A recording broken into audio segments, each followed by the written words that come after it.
given the news of these last 24 hours, I want to get your initial reaction to the attack in London. Well, of course, I'm heartbroken. All of us are very, whenever there are terrorist attacks that kill innocent civilians anywhere in the world, whether in Pakistan or London, it strikes very closely in our hearts. But this is, again, so close on after the Manchester attack, so close on after the late March attack in London. Your heart goes out. My dad grew up in North London during the Blitz, and I think of the resolve of the British people in a moment like this. Now, we have to say that the U.S. President Donald Trump has taken to Twitter today several times, but I want to read to you one tweet in particular that the U.S. President put out there, and this is what it has to say, quote, "We must stop being politically correct and get down to the business of security for our people. If we don't get smart, it will only get worse."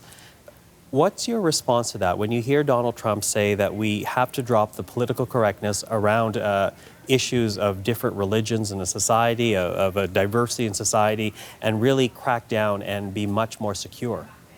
I think Donald Trump's response is reprehensible. He's playing domestic politics and being disrespectful to a community in grief.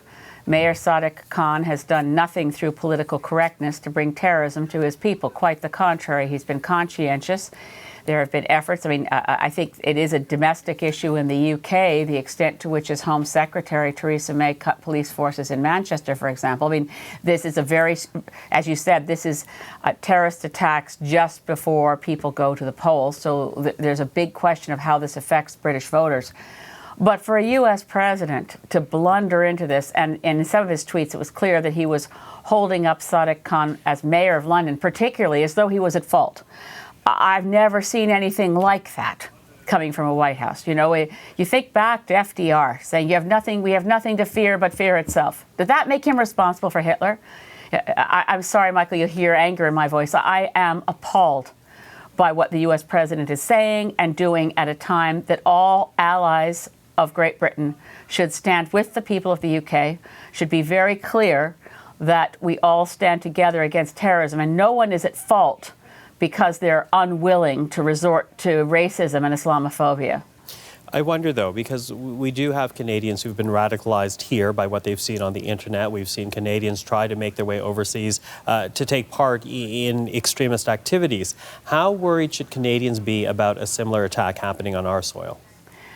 Look, we respond to terrorist threats through preparations, through ensuring our security forces have good intelligence. I remain concerned that as a result of the so-called Anti-Terrorism Act, which is still on the books from Stephen Harper, Bill C-51, that our security forces don't have a legislated requirement to talk to each other.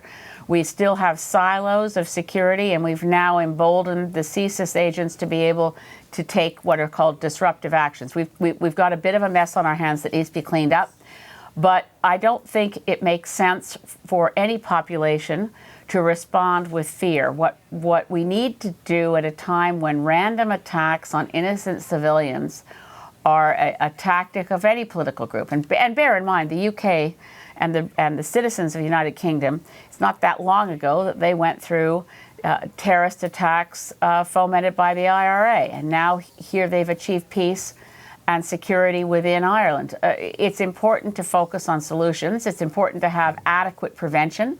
It certainly is important to have well-informed security networks that preempt such plots. But I've never seen you can't call it political leadership to instill fear and racism in people in response to these kinds of attacks.